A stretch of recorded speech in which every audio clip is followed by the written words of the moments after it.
Hey friends, I want to share with you the book that I've written. It's a picture book, and it's a true story of when I was taking my two oldest sons to school. They were second grade and fourth grade, and this is called A Dad's Gotta Do What a Dad's Gotta Do, and it's an I Love You book. And I was driving them to school, and Wes was sitting in the front seat, and he was not very happy, maybe sleepy, I'm not sure, but he wasn't talking at all. Zach was in the back seat, my fourth grader, and we had the radio up and we were singing away, having the best time. And then we got over to the school and we got in that drop-off line, the one that wraps around the whole city, I think. And we were waiting in that line, and as we would get a little closer and make the corner and get closer to the lane that you could pull into to drop off, I looked over at Wes and said, "Are you okay? Is everything fine?" And he just shrugged his shoulders, and then we went on. And as we got into the lane to drop off, I said, "Well, Wes, I love you. I hope you have a happy day." He didn't say anything. I pulled up in line just a little bit, and I said, "Did you hear me? I said I love you." And he didn't reply at all. And then I pulled up in line and I said again, "I love you." Not a word.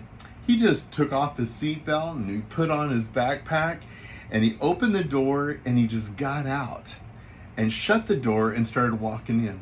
And as he was walking up the sidewalk, I just pulled up right next to him and I just rolled that window down and I yelled out the window, "I love you!" as loud as I could. I mean, people on the playground could hear, and they turned to look and see what it was. And when I did that, he kind of perked up. He started walking a little faster. Little second grade legs were going to go faster.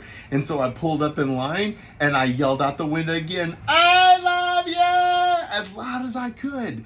And then I got under the portico and I was actually honking the horn, yelling, "I love you!"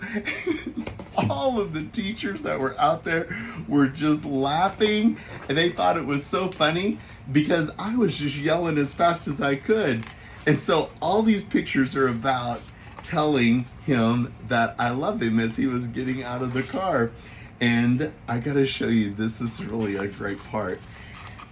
So here we are at the school. He ducks inside and he looks back out at me and he starts to smile. And I thought, oh, well, there it is. We're okay. And so I drove away. And as I drove away to go to the fourth grade drop-off point, then I said, "Zach, I love you." And he said, "Dad, don't do me." Well, a dad's got to do what a dad's got to do. And so when I got over to the drop-off point for the fourth grade, I said, "Zach, I love you. I hope," and he said, "I love you too," before anything could get out of hand. It was so funny. I loved it. And I think probably my favorite page in all of this is this one.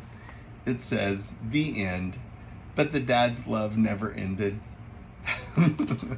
It's such a great book. I hope you'll consider it. It's a great Father's Day gift. It's a great first of the school year gift as you're dropping off kids.